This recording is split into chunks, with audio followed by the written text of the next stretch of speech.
내 하나님 만나기를 예비하라. 우리가 잘 아는 아모스서에 나오는 말씀이죠.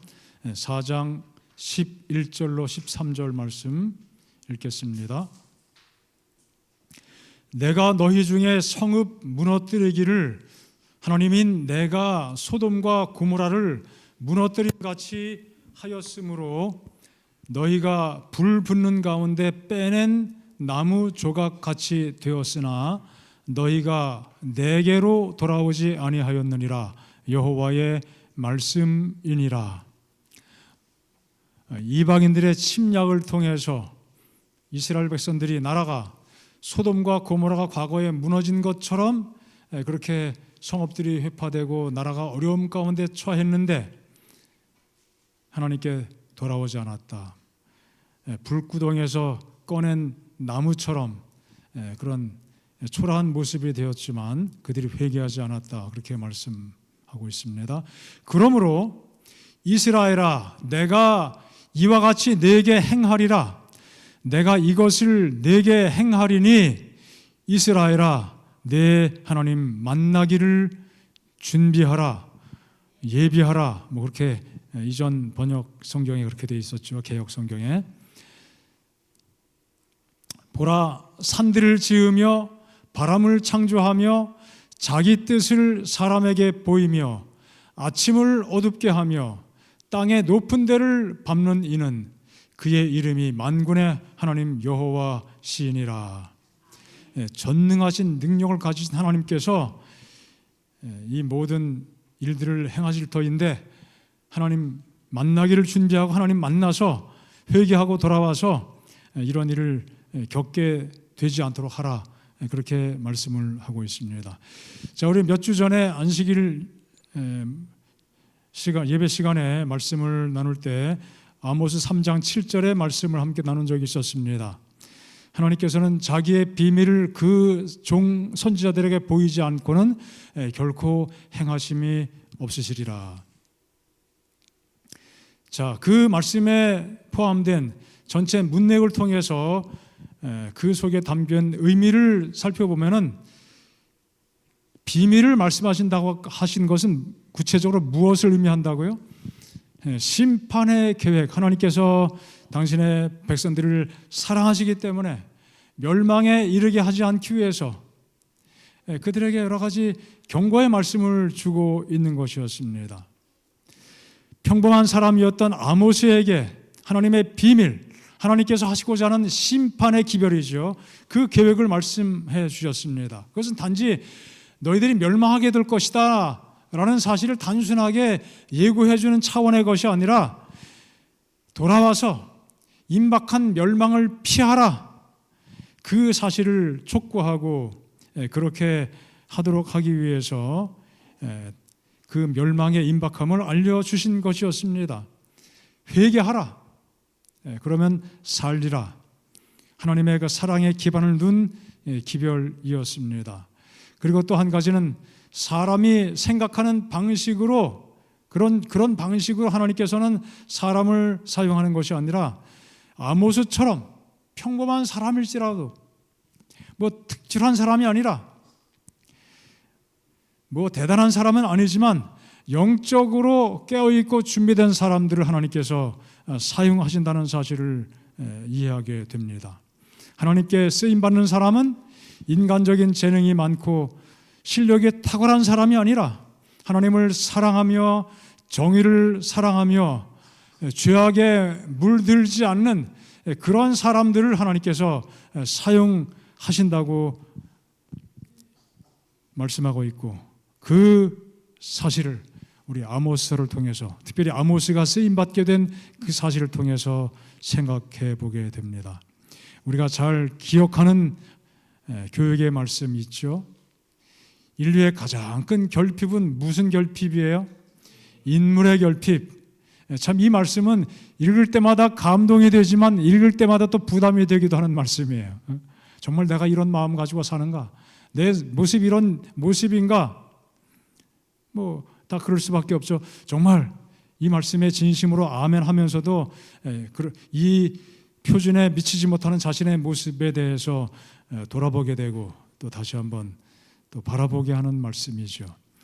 매매되지 않는 사람, 심령이 진실하고 정직한 사람, 죄를 그대로 죄라고 부르기를 두려워하지 않는 사람, 마치 나침반의 바늘이 틀림없이 남북을 가리키듯이 양심이 그 의무에 충실한 사람, 비록 하늘이 무너질지라도 옳은 일을 위하여 굳게 서는 사람, 굉장한 사람이죠.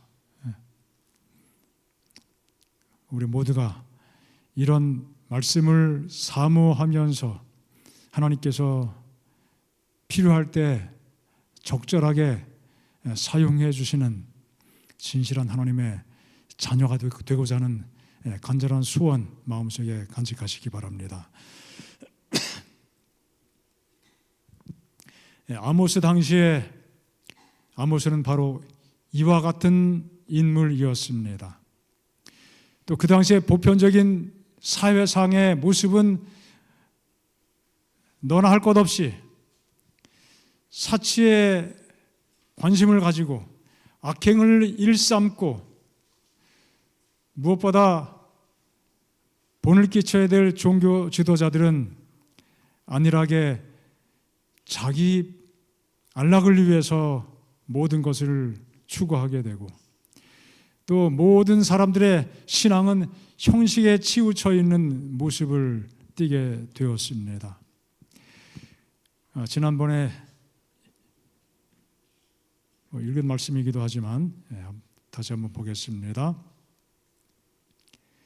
자, 이스라엘의 서너 가지 대표적인 몇 가지 죄악들, 서너 가지는 아니고 많은 그 죄악상을 열거하지만 대표적인 몇 가지라는 의미에서 서너 가지라고 이렇게 묘사했습니다. 자, 어떤 일이 벌어지고 있는가?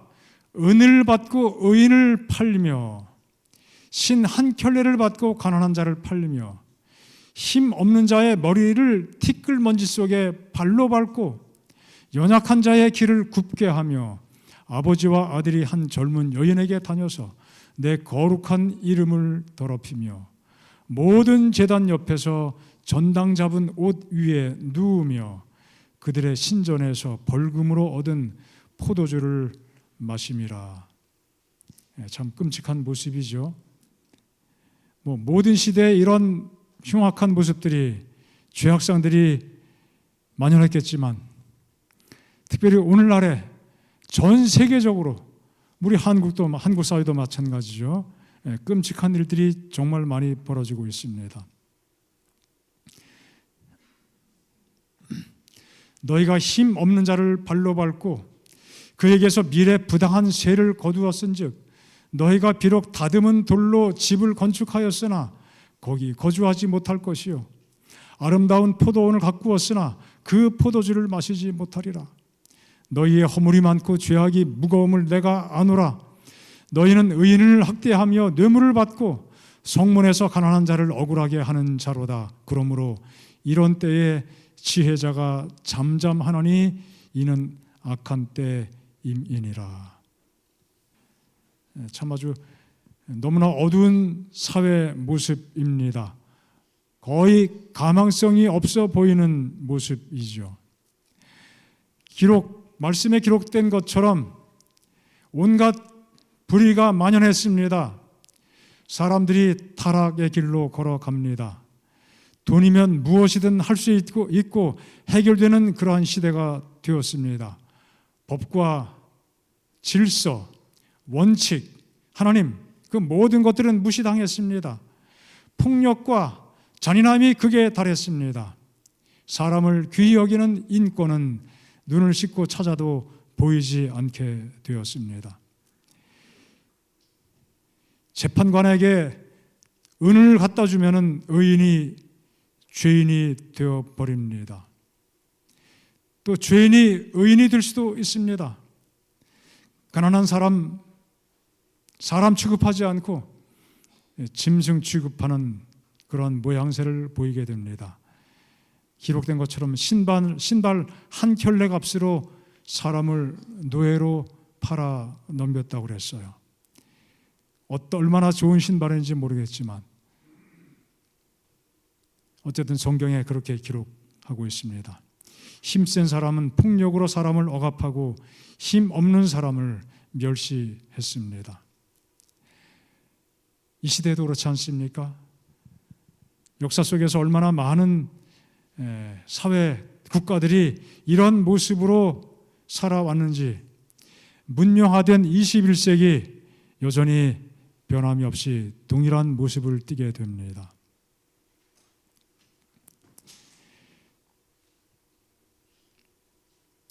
디모데전서 6장 말씀, 바로 이런 모습이죠. 돈을 사랑하고 자신을 사랑하는 그 모습입니다. 돈을 사랑하는 것이 일만하게 뿌리가 되고 얼마나 많은 쓴 악의 열매를 거두는지 알 수 없습니다. 아모스서에 기록된 내용도 결국은 뭡니까? 문제는 돈이었습니다. 돈. 욕심이죠, 욕심. 탐심입니다. 그렇기 때문에 온갖 악을 저질렀고 하나님 없이 살아가는 그러한 삶에 매몰되었습니다. 하지만 아모스는 어떤 사람이었습니까? 하나님을 섬기는 의로운 사람이었습니다. 의로운 자는 외로운 자이기도 합니다.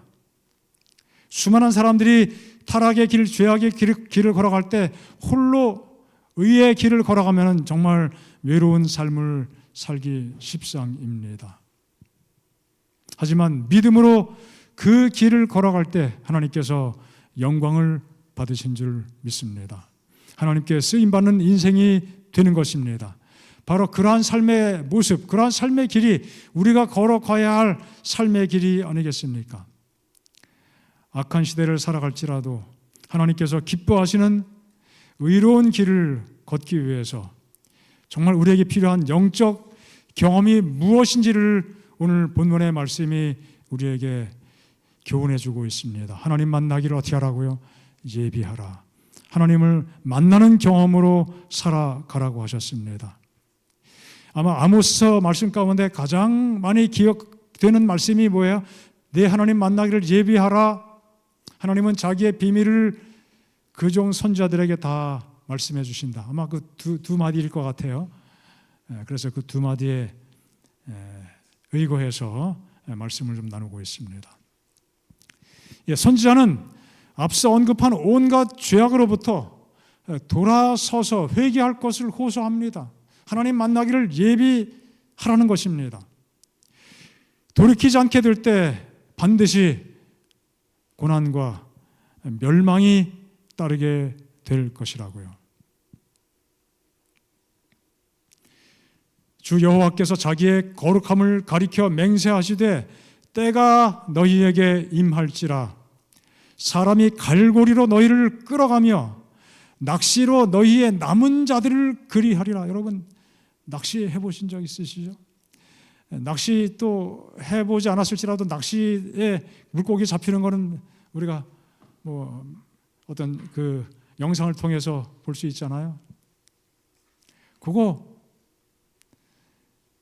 벌레 한 마리 먹으려고 어떻게 해요? 자기 죽는지 모르고 덥석 무는 거예요. 그럼 낚싯바늘에 그냥 입이 뚫려가지고 그대로 딸려오게 되죠.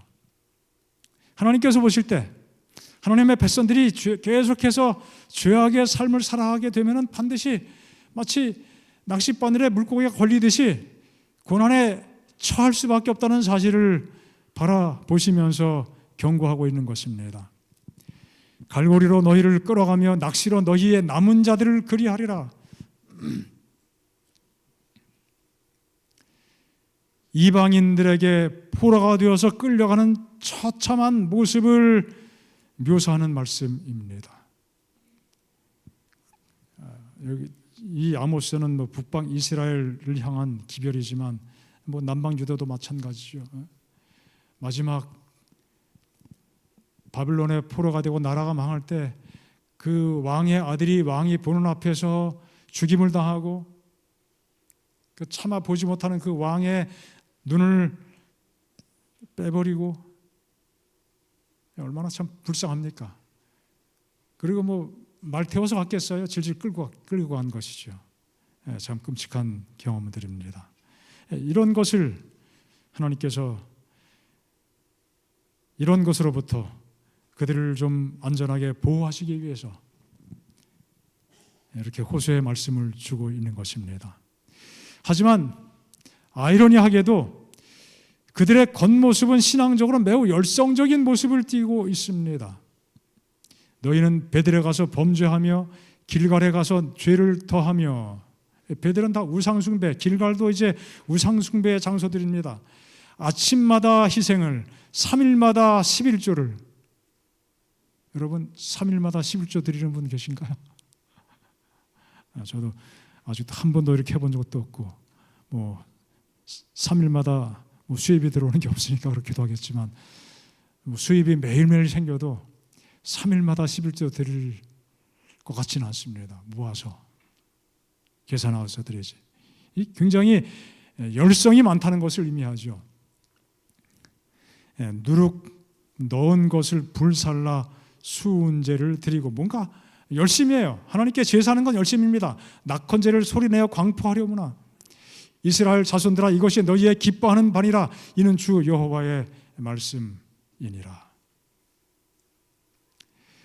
말씀드린 것처럼 베델과 길갈은 우상 숭배의 장소입니다. 하지만 우상을 숭배하면서 동시에 이해가 안 되지만 누구도 섬겨요? 하나님도 섬겼습니다. 우상을, 우리가 눈에 보이는 우상만이 우상이 아니고 탐심, 재물, 그런 것도 다 우상으로 간주할 때 우리도 역시 유사한 경험을 하게 되죠. 하지만 이 당시 이 나라는 실제적으로 우상 숭배와 동시에 하나님을 섬기는 일을 하게 되었습니다. 아주 열심히 섬깁니다. 하지만 결국은 자기 만족을 추구하는 것이고 자기 위로를 추구하는 것에 불과한 것이었죠. 하나님과 멀리 떨어져 살고 있지만 신앙적 열심, 신앙적이라기보다는 단지 종교적인 열심일 뿐이죠. 신앙도 아닙니다. 그저 종교적 열심입니다. 열심을 가지고 살았습니다. 그래서 그들에게는 마음의 변화가 없었고 참된 회개가 없었습니다. 그러니 그들이 아무리 열심히 뭘 섬긴다고 해도 아무 소용이 없는 것이죠. 누룩 넣은 것을 불살랐다고 이야기했습니다. 사실 성경적으로 볼 때 불살라 태우는 소재물에는 누룩을 넣지 않는 것이 원칙입니다. 그러나 그들은 자기 방법대로 제사를 지내게 되었습니다. 어쨌든 열심을 가지고 있었지만은 하나님의 뜻대로 열심을 내는 것이 아니라 자기 뜻대로, 제멋대로 열심을 낸 것이죠. 소리내어 광포했다. 드러내고 광고하고 허세 부리고 그런 것이죠. 자, 이 모든 결과들로, 이런 모든 일들로 인해서 멸망이라고 하는 한 결실을 맺을 수밖에 없게 되었다는 것입니다. 이런 기회를 통하여 계속 권면하고 교훈했지만 돌아오지 않았습니다. 그 결과 멸망의 전조가 나타나게 되었습니다. 아모스 4장 여기 보면은 양식이 떨어졌다고 그랬고요. 비가 제때 내리지 않았습니다. 물이 고갈되었습니다. 곡식이 마르는 재앙이 임하게 되었습니다. 또 깐부기 재앙, 팥중이 재앙, 이 모든 것들이 다 식물을 먹어치우고 전염병으로 청년들이 죽어나갔습니다. 전쟁으로 청년들이 죽고 매장되지 못해서 악취가 난다고 이야기했습니다. 이 모든 것들이 다 뭐예요? 멸망의 조짐이었습니다. 이런 일을 겪고도 당하고도 회개하지 않게 된 것입니다. 아까 말씀 읽은 것처럼 불 붙는 가운데서 빼낸 나무 조각 같이 되었습니다. 정말 초라한 모습이 된 것입니다. 이런 일들이 있어도 내게로 돌아오지 아니했다. 계속 반복해서 그런 말씀을 주고 있습니다. 그러므로 어떻게 하라는 겁니까? 하나님 만나기를 예비하라. 임박한 멸망을 피할 수 있는 길이 있다면 무엇인가? 하나님 만나기를 예비하는 것입니다. 그리고 하나님을 찾는 것입니다. 여기 말씀하고 있습니다. 나 여호와께서 이스라엘 족속에게 이와 같이 말씀하시기를 너희는 나를 찾으라. 그리하면 살리라. 베델을 찾지 말며 길갈로 들어가지 말며 브엘세바로도 나가지 말라. 길갈은 반드시 사로잡히겠고 베델은 비참하게 될 것입니다. 하셨나니 너희는 여호와를 어떻게 하라? 찾으라. 그리하면 살리라. 그리하면 살리라.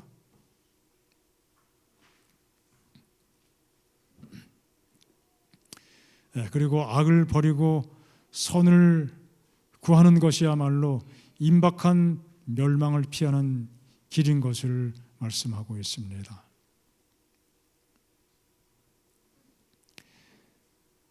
살려면 선을 구하고 악을 구하지 말지어다. 너희는 악을 미워하고 선을 사랑하며 성문에서 정의를 세울지어다. 만군의 하나님 여호와께서 혹시 요셉의 남은 자를 불쌍히 여기시리라. 아주 유명한 말씀이죠. 오직 정의를 물같이 공의를 마르지 않는 강같이 흐르게 할지어다. 바로 이 말씀은 이 시대를 살아가는 모두에게, 역시 우리 그리스도인들에게도 또 재림 성도들에게도 동일하게 적용되는 요긴한 말씀입니다. 하나님을 찾고 죄를 버리고 사는 것, 사람을 사랑하며 살아가는 것, 이것은 교회와 가정과 개인이 회복될 수 있는 유일한 길임을 말씀하고 있습니다. 아모스 시대에 있었던 그 타락의 문제, 죄악의 문제는 오늘날에도 동일하게 존재합니다. 우리가 잘 기억하는 디모데후서 3장 앞부분에 나오는 말씀이죠. 이것을 알라. 말세에 어떤 때가 임하게 될 것이다. 고통하는 때가 임하게 될 것이다. 고통받는 이유가 무엇입니까? 돈이 없어서가 아니에요. 자기를 사랑하고 또 돈을 사랑하고 자랑하고 교만하고 비방하고 부모를 거역하고 감사치 아니하고 거룩하지 않고 무정하고 원통함을 풀지 않고 모함을 하고 절제하지 못하고 사납고 선한 것을 좋아하지 아니하고 배신하고 조급하고 자만하고 쾌락 사랑하기를 하나님 사랑보다 더하더라. 이런 특성들 때문에 사람들이 고통을 당하며 살게 된다고 말씀하셨습니다. 참 어쩌면 이 말씀이 그 시대의 모습이기도 하지만 오늘날에는 더 심각하게 이러한 모습으로 사회가 어지럽고 혼탁에 빠져 있는 것을 우리가 알게 됩니다. 그리고 이 다음 말씀 보니까 뭐라고 말씀합니까? 경건의 모양, 경건의 형태는 있지만 경건의 능력은 부인한다.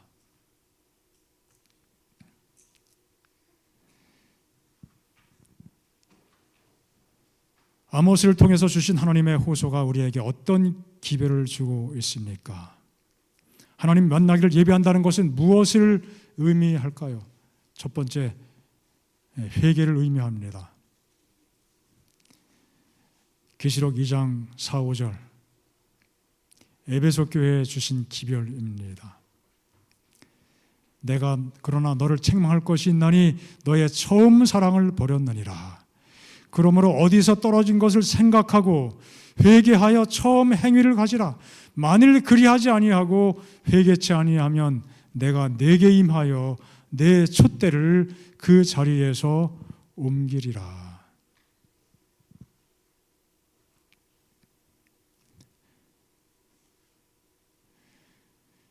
성경에 관한 지식이 많아지고 신앙 이력서에 쓸 것이 점점 많아지고 또 신앙적인 열심을 가지고 살려고 애를 쓰지만 과연 이 모든 것들이 하나님께서 온전히 받으시는 번제물이 되기에 부족함이 없는 것들인지 다시 한번 자문해 보게 됩니다. 하나님을 믿는다고 하면서도 세상을 사랑하기 때문에 영적 무관심으로 살아가고 있지 않은지 다시 한번 우리 마음을 살펴봐야 되겠습니다. 성경이 말씀한 것처럼 진실무망한 일꾼인지 혹 영적 교만에 빠지지는 않았는지 내 속에 불화의 정신이 자리 잡고 있지는 않은지 남을 판단하고 정죄하는 일에 노출되어 있지는 않는지 불쌍히 여기는 마음이 메말라 있지는 않는지 여러 질문을 떠올려 보게 됩니다. 우리의 삶 속에 주께서 말씀하신 것처럼 과연 처음 사랑을 잘 간직하고 유지하고 있는지 하나님의 은혜 가운데 그런 삶을 살게 되시기를 바랍니다. 사도시대 교회, 에베소 교회는 에베소 교회이기도 하지만 에베소 교회 시대로 대변되는 1세기의 그 교회를 의미하기도 하죠. 사랑이 뜨거웠던 교회. 하지만 그 교회가 경험한 것은 그 첫사랑이 어떻게 됐다는 것입니까? 식어지게 되었다는 것입니다. 우리의 영적 경험의 영역에서 너무도 쉽게 일어나는 경험이기도 합니다. 사랑을 잃어버린 영적 침체가 따라오게 되면 율법주의, 형식주의 신앙을 추구하게 됩니다. 신앙할 때 가장 간편한 방식은 율법주의로 살아가는 것일 수 있습니다. 율법주의, 이것은 율법을 굉장히 낮게 평가하는 또 우습게 보는 것이라고 그렇게 설명하기도 합니다. 율법은 정말 차원 높은 것인데 또 깊이 마음속 깊이 간직되고 기록되고 실천해야 되는 것인데 그저 겉에 눈에 보이는 드러나는 것으로만 율법을 다 지켰다고 이야기하는 것은 율법을 철저하게 무시하는 것과 마찬가지인 것입니다. 예수님께서는 미워하는 것도 살인이라고 말씀하셨지 않습니까? 살인하지 않았다고 해서 나는 살인하지 말지니라 그 계명을 지켰다고 착각할 수 있지만 미워하는 것까지 포함시킨다면 살인한 경험이 없는 사람이 과연 아무도 없을 것입니다. 우리는 어느 누구도 자만할 수 없는 것이죠. 안식일 준수하는 것도 마찬가지입니다. 형식적인 준수로 안식일을 잘 지켰다고 생각해 버리면은 큰 착각을 하게 되는 것이죠. 그런 마음을 갖게 되면은 나는 안식일을 잘 준수했다는 것 때문에 교만한 마음을 갖게 될 수도 있는 것입니다. 그 속에 담겨 있는 더 중요한 의와 인과 신, 이것을 잘 유지해야 정말 진실로 안식일을 준수하는 것이죠. 예수님 당시에 그렇지 못한 모습을 신약 성경을 통해서 우리가 보게 됩니다. 하나님 만나기를 예비하는 그것의 의미는 또 한 가지가 무엇입니까? 예수님 재림이라고 하는 신앙적 초점을 흐리지 않고 살아가는 것을 의미합니다. 여호와의 날, 이것이 모든 선지서들의 그 기별 속에 담긴 중요한 주제이기도 하고 아모스에도 마찬가지입니다. 여호와의 날, 여호와의 날. 이 표현들이 자주 반복이 됩니다. 여호와의 심판의 날, 오늘 이 시대의 안목을 가지고 볼 때, 관점을 가지고 볼 때 이것은 예수님의 재림의 날을 의미하는 것들입니다. 예수님의 재림은 성경에 기록된 여러 가지 기별 중에 가장 빈도수가 많이 반복되어서 강조된 기별이 바로 예수님의 재림에 관련된 기별이라고 우리가 배워서 알고 있습니다. 신약 성경에 예수님 재림을 300번 정도 묘사했다고 그랬죠.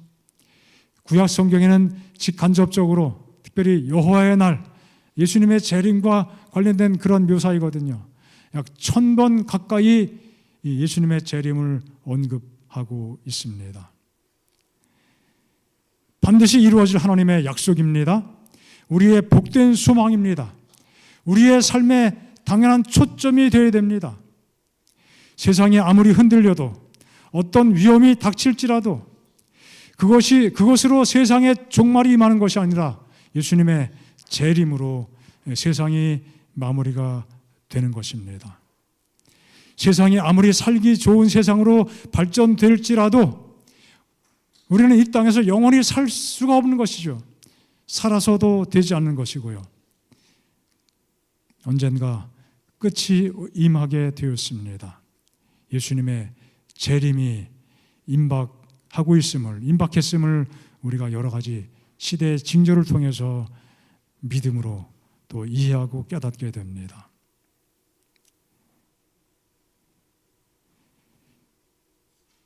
주님이 다시 오십니다. 주님께서 곧 오십니다. 이 세상에 소망을 둘 수 없습니다. 안주할 수 없음을 마음속에 다시 한번 기억하시기를 바랍니다.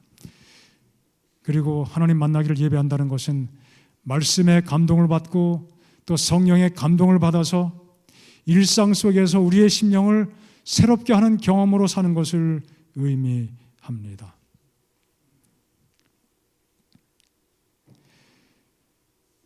늘 말씀과 성령의 감동으로, 그래서 말씀을 깊이 묵상하고 깨닫고 하나님의 음성을 들으면서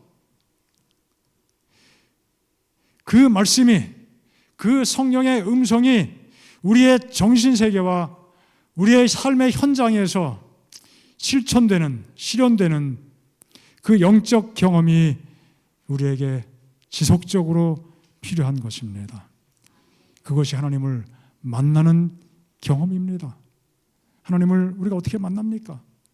주신 음성을 듣고 깨닫고 그런 모습을 추구하며 살아가는 것입니다. 하나님의 말씀에 대해서 여기 여러 가지로 성경에서 강조합니다. 복음의 말씀은 구원을 주시는 하나님의 능력이 된다고 말씀하셨습니다. 하나님의 말씀은 우리에게 필요한 영적 양식입니다. 자신을 비추는 거울입니다. 우리의 삶의 등이 되고 우리의 길을 비춰주는 빛이 됩니다. 또 성령의 검이라고 말씀하셨습니다. 악을 대항하는 데 유일한 공격 무기야말로 바로 말씀인 것입니다.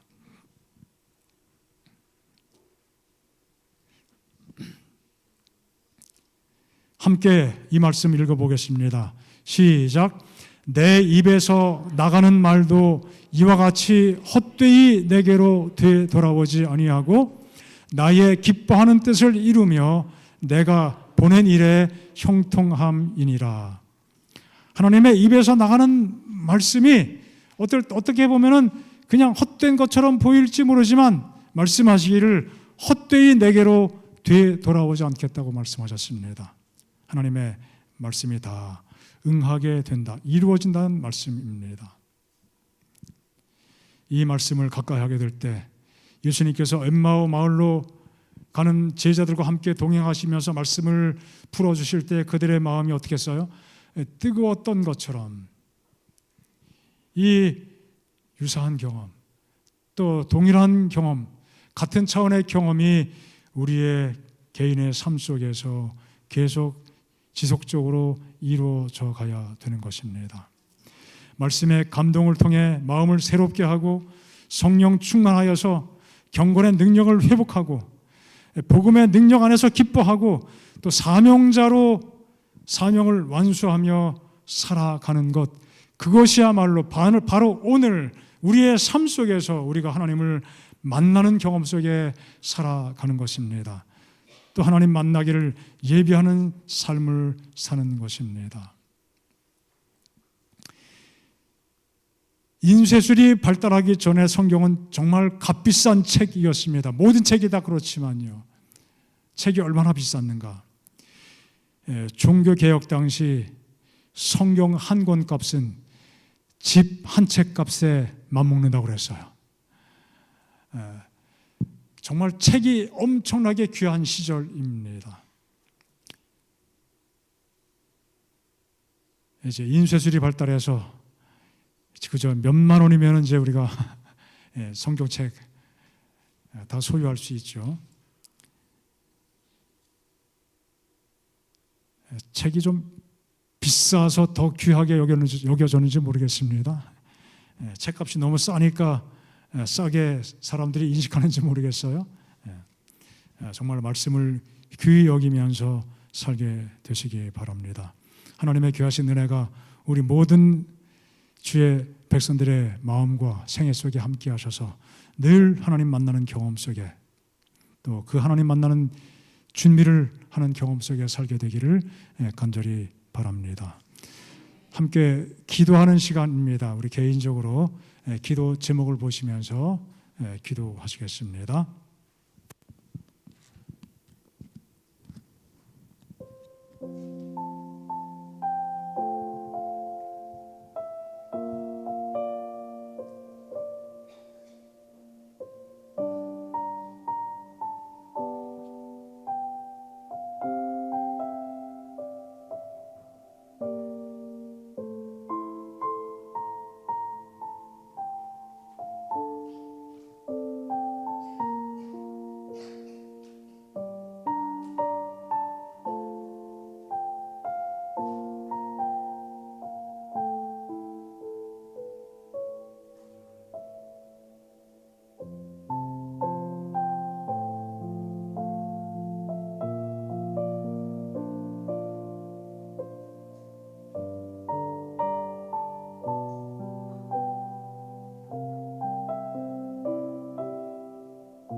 하나님 아버지, 무엇을 위하여, 무엇을 바라보며, 무엇을 추구하며 살아야 할지 말씀을 통하여